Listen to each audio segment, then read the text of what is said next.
Hey, welcome back to day 5 of vlogmas. I cannot believe it's day 5.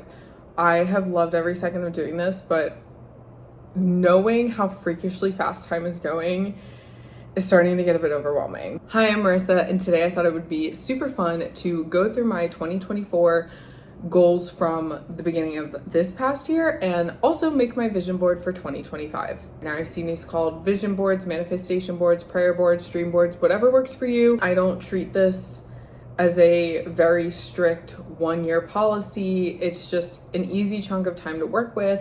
And around the new year, you know, that's a good reset time after the holidays. And I think because everyone else is also working on their goals, it is nice to be kind of surrounded by people that have similar end goals in mind. I make my vision board in Canva just because I find it's the easiest. I make it so that I can use it as the wallpaper for both my phone and my iPad. All that being said, let's get started.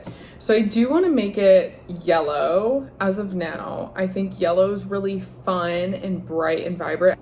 Let's make them all squares. Or maybe I should do bubbles. Let's do bubbles. So I do split my goals into 4 different categories. That is personal, educational and professional, physical/health, and financial. So I'm going to go through those 4 categories, explain to you what my goals were this past year and what I'm going to be changing or kind of focusing on for 2025. The first category is personal. I don't really think that I had a huge personal goal. I will say at the beginning of last year, my primary goal, like across all categories, was to quit my job. That was a personal goal, that was a professional goal, that was also because of my mental health, so a health goal, and financially I had to make certain moves to be able to quit my job. Newsflash, I did. I was able to quit that job successfully and everything lined up very well. That being said, that was pretty much my only personal goal last year, so we can really only go up. This year, my biggest task on my to-do list is to move. So I'm moving from Florida to New England. My biggest goal with that is to move to go to school up there and complete my master's program starting hopefully in May. So that is kind of the big thing for me, is at the end of my current lease, I do want to move up north. For me, I've lived up north as an adult and I really liked it. I lived in Maryland and I lived in New York. And I know this isn't really a goal, but nothing is set in stone right now. I haven't declined to renew my lease or anything like that. And so I am putting it as a goal because there's still a lot of steps that need to be done, a lot of planning that needs to take place. And I want to make sure that I'm focused on it, especially for the first few months of the year. So my second and third personal goals are kind of related to each other. The first one is to spend less time online. Now, I don't think that I spend an excessive amount online. And I know that's ironic that I'm saying to you that I want to spend less time online, and here I am. However, it's more of a conscious media consumption kind of thing. I don't want to spend all of my time sitting in front of my phone or sitting in front of the computer or sitting in front of the TV. And a large part of that has been just overwhelming amount of content. Lately, I just feel very underwhelmed by the type of content that I'm finding through my subscriptions and through what's suggested for me. And I don't know if that's just a lull in content or if that's just I'm not interested in any of this stuff anymore. On the flip side of that, because I don't want to hear all the negative stuff all the time, I want to spend more time in my community. I do want to make a conscious effort to get away from the doom scrolling and also do something about all the negative stuff that I am aware of. And a lot of that is going to be volunteering and giving back to my community in whatever way that I can. Next category is my professional development and education. And this past year, like I said, my biggest goal was to quit my job. The work that I was doing was not a skill-based job. It was something anyone could do.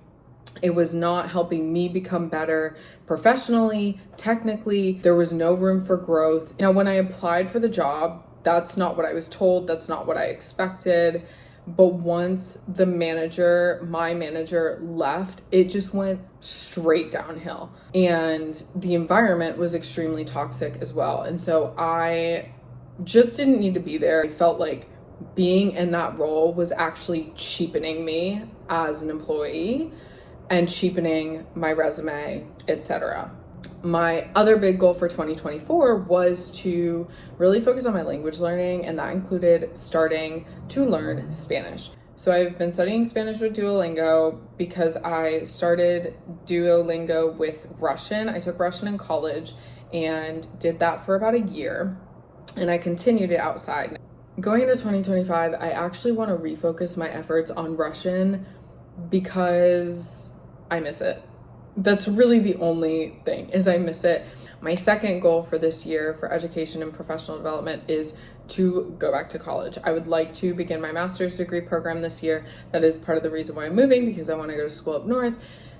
I'm super excited about it. I cannot wait. I think I always kind of just, was like, yeah, I'll get a master's, like no big deal, because that was expected, but I've never actually put the time and effort into planning it. And at this point, I've picked a school, I've picked a major or a department or a program, I've done the info session, I've gotten all the information about applying and picked a location, like a branch for the university, whatever. Literally all that's left to do is apply and go through the aid program paperwork stuff. So I'm really excited about that. So for my physical/health goals this past year, my biggest goal was to run a marathon. And while I'm not doing that this year in 2024, I am doing it in the very first month of 2025. So I'm counting that because I already signed up. I did most of my training, all of that stuff in 2024. I also wanted to just kind of not include that because if I did, it's done in the first month. That's no fun. After my marathon, I do really want to focus on other endurance activities. I'm not going to limit myself to a specific sport. This could be hiking, cycling, long distance swimming, even just doing all this stuff, right? Doing all this stuff. And I do want to focus on endurance activity because of two really fun things, and that is high cholesterol and high blood pressure. Now, I am not even 30 years old. I do have high cholesterol and I tend to run high on blood pressure when I go and get tested. This is not normal. I have always eaten healthy. I don't eat a ton of meat, and I don't eat red meat like at all. It's so rare. I don't eat a ton of dairy. I eat a lot of fiber and I eat a lot of vegetables. And so the cholesterol thing and the high blood pressure thing are genetic. It's something I'm gonna have to fight my whole life. So this year, while I don't expect to completely lower my cholesterol levels to the expected level or to lower my blood pressure to the expected level, I do want to continue to monitor it and also just research more on what I can do, whether it's different foods, whether it's lifestyle changes. It's something that I just don't want to have to deal with down the road. And so by making those adjustments now, I think that I'll be able to set myself up better for the future. So the last section is my financial goals. Now, this year, my financial goals again revolved around the fact that I wanted to quit my job. Basically, my deal with myself was stay in this job for as long as you can until you literally just are gonna lose your mind.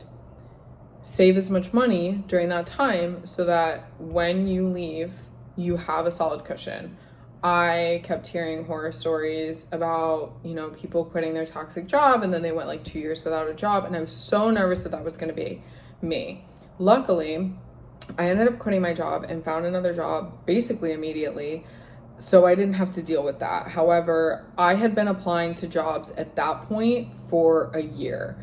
A lot of that saving during the first part of the year, it actually ended up being through the first 2/3 of the year, was boosted by the fact that I did a low spend year. So I used the stoplight system. I put types of items into 3 different categories: green, yellow, red. And every day I would mark whether or not I spent money, if I did, how much, and if I did, what was the highest level that we had gone up to. And I did pretty good. And the primary goal of this was not to save money. It was actually to just be a more conscious consumer, because I would go to stores like TJ Maxx or Target, and I would walk in with maybe 1 or 2 things on my list, and I would leave with a bunch of stuff that I didn't need. Now, this was not incessant. I wouldn't call myself a shopaholic. I wouldn't say that it was an addiction. It was simply, I wanted to be more mindful of the things that I was purchasing and bringing into my home. And especially now that I've done like huge closet clear outs and apartment clear outs to get ready for my move, I don't want to live with a bunch of stuff. I do want to do another low buy year this year, but I'm going to structure it a little differently. I saw a girl on TikTok saying that she's limiting herself to buying one item for herself per month, past the necessities. Now, I really like this idea, but I am going to start making some exceptions for myself, but the exceptions are very minimal. I am making 4 exceptions for the new apartment, and that is going to be a couch, a coffee table, a space heater, and a heated blanket. So that's the big one for my financial goals for this year. And a lot of that is also going to feed into my savings goal. Now that I don't have any debt and I've kind of have a little bit of savings, I have prioritized the buckets in my high yield savings account, and that's kind of how I'm going to do it. My first priority is to refill my emergency fund up to 6 months.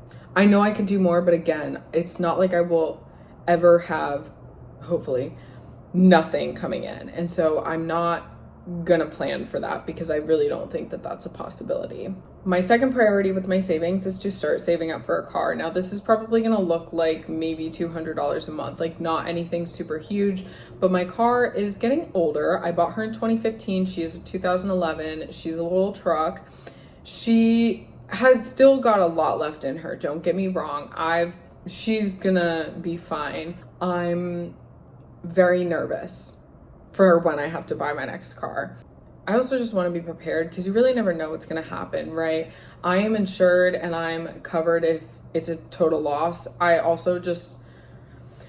don't ever want to be in a situation where I have to go to a dealership and I have absolutely nothing saved for a down payment, or I have to take out a loan completely. It's not a good look. It's not something that I ever want to deal with. And so I want to prioritize starting to save that this year so that when the time comes, I can walk in there with a big down payment and not have to worry about taking out a massive loan with a super high interest rate. That's really all that is. I do think that this will be such a ease on my mind to know that I'm good to go if and when that does happen. So I have other buckets that I contribute to just a little bit each month, but those are going to be the top 2 that, like, whenever there's extra at the end of the month, all of it is going to the first one until it's full, and then all of it is going to the second one. Honestly, I really like that I just wrote this down, got this done, because I feel like all these ideas have just been flowing around in my head and they needed to come out and actually be organized.